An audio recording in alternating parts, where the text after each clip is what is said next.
महाराष्ट्र विधानसभा चुनाव के लिए प्रचार का आज आखिरी दिन 20 नवंबर को होगी वोटिंग। कांग्रेस अध्यक्ष मल्लिकार्जुन खड़गे ने सांगली की जनसभा में आरएसएस और बीजेपी की तुलना जहर से की, कहा कि जहरीले सांप को मार देना चाहिए।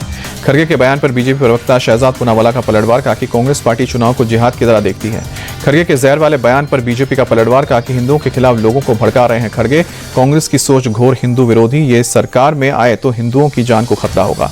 महाराष्ट्र के कराड़ उत्तर में सीएम योगी की जनसभा, कहा कि कांग्रेस का इतिहास देश को बांटने का और उसमें अंग्रेजों का डीएनए। सीएम योगी की अपील, एक है तो सेफ है, इस भाव से पूरे चुनाव में एकजुट होकर काम करना है। कोल्हापुर में सीएम योगी ने बटोगे तो कटोगे स्लोगन पर कहा कि हम बटे थे तो अयोध्या, मथुरा, काशी में अपमान झेलना पड़ा था। सीएम योगी ने कहा कि उद्धव ठाकरे भले ही बाला साहब ठाकरे के सिद्धांतों पर भूल गए हों, लेकिन बीजेपी उनके सिद्धांतों पर चलेगी। डिप्टी सीएम देवेंद्र फडणवीस ने नागपुर में प्रियंका गांधी को दिया जवाब, कहा कि उन्हें कुछ पता नहीं है। बिहार में जातीय जनगणना का बीजेपी ने समर्थन किया था।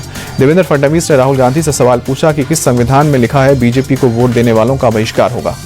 देवेंद्र फडणवीस की पत्नी अमृता ने कन्हैया कुमार को जवाब दिया, कहा कि रिक्वायरमेंट के हिसाब से रील्स बनाई जाती हैं। अमृता फडणवीस ने कन्हैया कुमार को दी सलाह, कहा कि बीजेपी में आकर अपने ज्ञान का सही इस्तेमाल करें। नागपुर में बोले केंद्रीय मंत्री शिवराज सिंह चौहान, प्याज के एक्सपोर्ट से प्रतिबंध हटाया गया है। महाराष्ट्र में सोयाबीन की खरीद को सुगम बनाने के लिए नमी की सीमा को 12 से बढ़ाकर 15% किया गया है। शिवराज सिंह चौहान ने दी जानकारी। शिवराज चौहान ने कहा कि राहुल गांधी पर निशाना, कहा राहुल गांधी इतना झूठ बोलते हैं कि लाई डिटेक्टर लगा दी जाए तो वो भी फट जाएगी।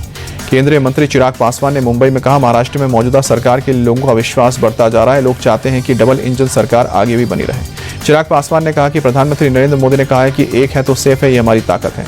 मुंबई के मुंबादेवी विधानसभा क्षेत्र में मिथुन चक्रवर्ती ने शिवसेना उम्मीदवार साइना एनसी के लिए किया प्रचार, रोड शो के जरिए वोट की अपील की। मिथुन चक्रवर्ती ने कहा कि मैं साइना का समर्थन करने आया हूं। साइना के समर्थन से यह क्षेत्र प्रगति करेगा और उन्नति होगी। साइना एनसी ने कहा कि इस समर्थन से, इस प्यार को देखिए, ये पीएम मोदी का आशीर्वाद और एकनाथ शिंदे का काम है।